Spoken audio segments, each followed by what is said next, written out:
At 3 a.m., the entire neighborhood jolted awake to a single scream, sharp, desperate, and nothing like they had ever heard before.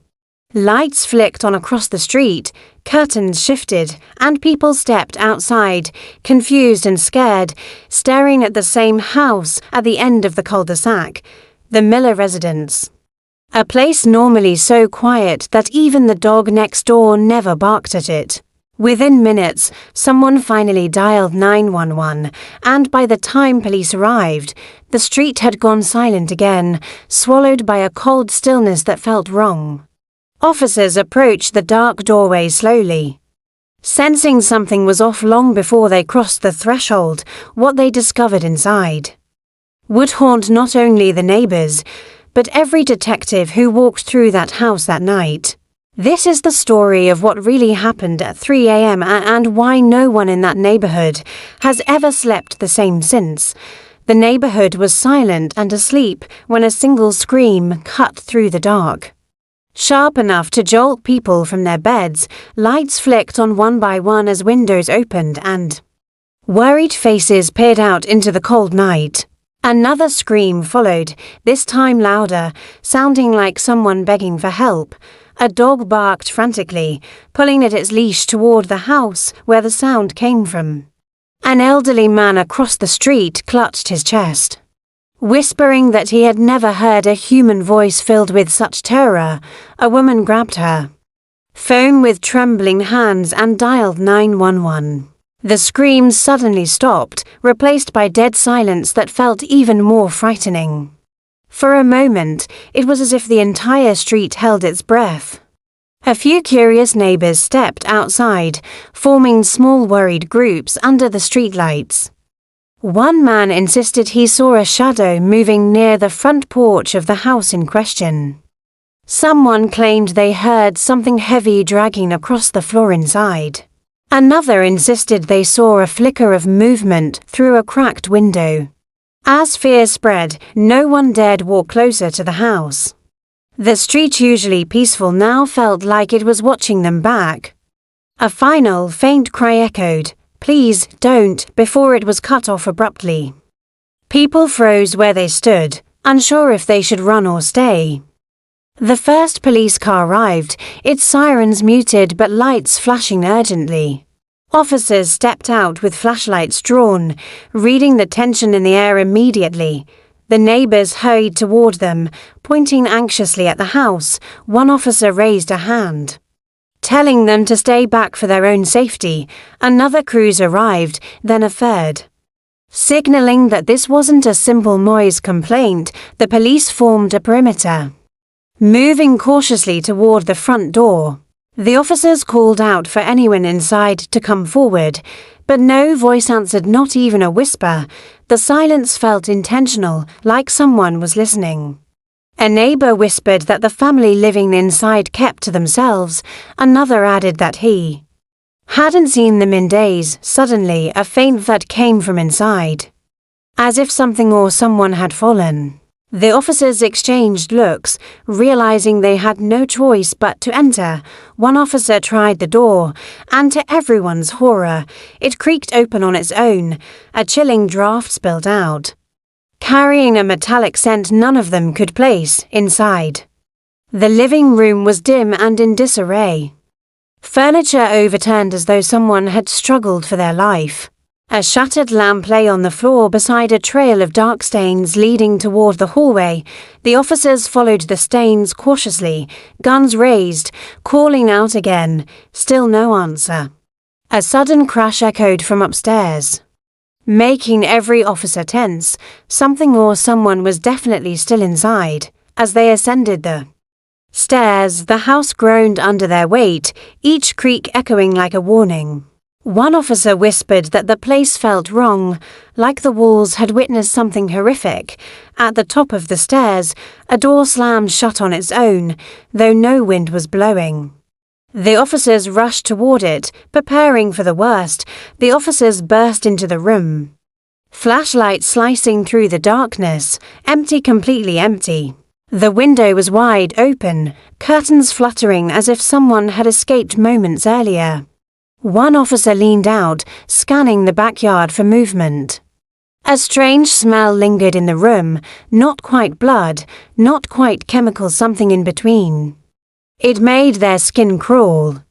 On the floor, they noticed deep scratch marks carved into the wooden boards. Someone had tried desperately to hold onto the floor. A small notebook lay open on the bed, its pages torn and smeared. The words "he is here" were scribbled repeatedly in shaky handwriting. One officer took pictures, documenting every detail for the report. Another felt something cold brush past him, but saw no one downstairs. Another team shouted they found something in the basement. The officers rushed down, their footsteps echoing. The basement door was half broken, as though someone had kicked it from the inside. A padlock lay bent on the floor. Inside the basement, dozens of photographs were pinned to a wall. Each photo showed the same woman, but taken at different times of day. In some photos, she looked unaware she was being watched. In others, she looked terrified. A chilling realization sank in. This wasn't a random attack. Someone had been stalking her for months. A heavy sheet covered something on the floor. When officers lifted it, they found ropes, duct tape, and more disturbing tools. No sign of the woman. No sign of anyone. Just evidence of something planned and horrifying. The officers began to suspect there was a hidden room somewhere. The basement walls were uneven, mismatched with the rest of the house's design. One officer tapped the wall, and a hollow echo responded, a hidden space behind the false wall. They discovered a narrow passageway. It descended deeper underground. The passage smelled damp and stale, like it hadn't been opened in years. The officers pressed forward carefully. At the end, they found a small room with chains bolted to the wall. A single chair sat in the center, tipped over. Beside the chair lay a broken cell phone. The last recorded audio contained a whisper, "He found me." Someone had taken her and they were still out there. Back upstairs, detectives arrived to take over the investigation. One of them noticed a smudge on the hallway wall that the officers overlooked. The smudge was actually a fingerprint, bloody but clear, a strong lead. They collected it carefully. Hoping it belonged to the suspect, the tech team began scanning the entire house. A detective picked up a half-burned photograph from the fireplace. The edges were singed, but the woman's face was visible. On the back was a date written in black ink, one day before the screams were heard. The detective theorized the woman knew she was in danger and tried destroying evidence. She didn't succeed. In the kitchen, they found a cup of coffee still warm, meaning the intruder was less than 20 minutes ahead of them. A muddy boot print near the back door confirmed it. Someone had escaped just before police arrived. The print matched boots sold only in one local store, giving detectives a small but valuable trail. As they searched the backyard, a chilling discovery awaited them. Footprints circling the house multiple times. The stalker had been watching the woman for days, maybe weeks, possibly living nearby. A detective spotted a small fabric thread stuck on the fence, red wool uncommon. They bagged it, knowing even one thread can solve a case. A neighbor reported seeing a tall man wearing a red hoodie earlier that week. This aligned perfectly. Detectives questioned more neighbors, gathering fragments of a bigger picture. Everyone had seen something, but no one realized it mattered. One neighbor mentioned hearing footsteps around the house late at night. Another remembered seeing a flashlight in the woods behind the property. A pattern emerged. The stalker had been learning the woman's routine for a long time. His plan was deliberate. Detectives mapped the area and noticed a path leading into the woods recently disturbed. They followed it through dense trees until they reached an abandoned shed. Dusty, but footprints were fresh. Inside the shed, they found the woman's missing bracelet. She had been there not long ago. The shed had two exits, one leading deeper into the forest. Detectives followed the second path, hoping they weren't too late. The deeper they went, the quieter the woods became, as if nature itself sensed danger. They reached a clearing where a large tarp lay on the ground. Beneath it, they found something shocking: freshly dug soil. Digging quickly, they uncovered a small box. Inside was the woman's phone and a note. The note read, "She doesn't belong to you." It was the stalker's message to them or to someone else. A detective scanned the tree line and noticed movement. Someone was watching them. They chased the figure, sprinting through branches and thorns. The suspect was fast. After several minutes, they lost him. Only silence remained back at the clearing. Forensics discovered tire tracks. The stalker had a vehicle hidden nearby. The tracks led to an old service road rarely used. They followed it for a mile and found a small cabin. The cabin door was left open, swinging in the wind.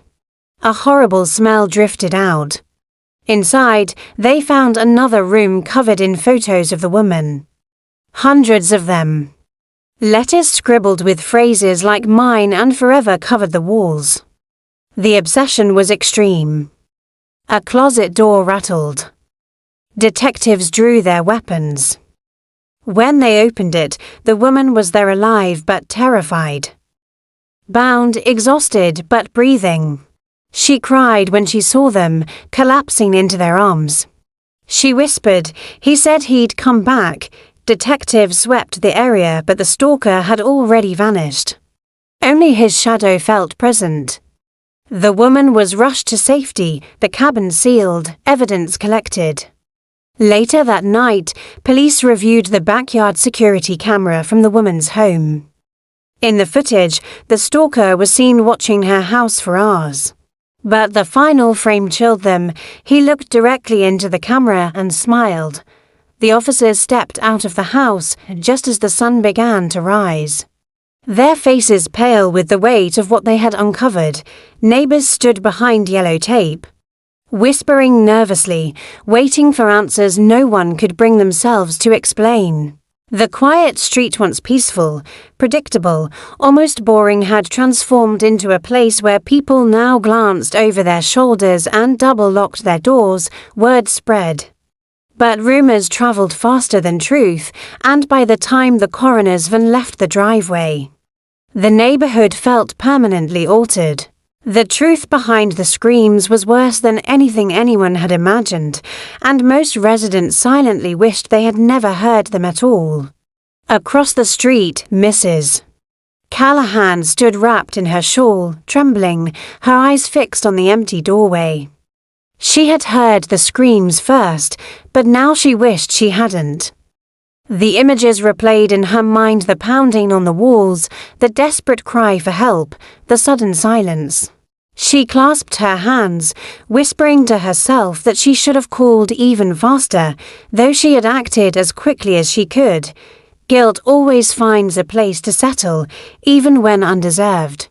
As detectives sealed the door for the final time, one of them paused and looked back. Something about the house felt wrong, like an echo lingering in the air. He didn't believe in hauntings, yet he couldn't shake the feeling that something had stayed behind: fear, trauma, or maybe the final memory of someone who had no chance to escape. He exhaled and walked away, knowing the case would be on his mind far longer than it stayed in public headlines. By late morning, news vans arrived, reporters eager to twist tragedy into stories with dramatic openings and sensational endings. They would never capture the real weight of what happened inside that house: the terror, the final moments, the truth that was too disturbing to broadcast fully. The official report would eventually be released, but the neighborhood already knew enough to fear the night in a new way. If you want the full story, the investigations, the hidden clues, the disturbing timeline, and the shocking truth behind what police discovered, make sure you watch the complete video. And before you go, Don't forget to subscribe and turn on the bell icon so you never miss another gripping story. Like this. Your support helps keep these real, haunting cases alive, and I truly appreciate every single one of you watching. Stay safe and stay alert.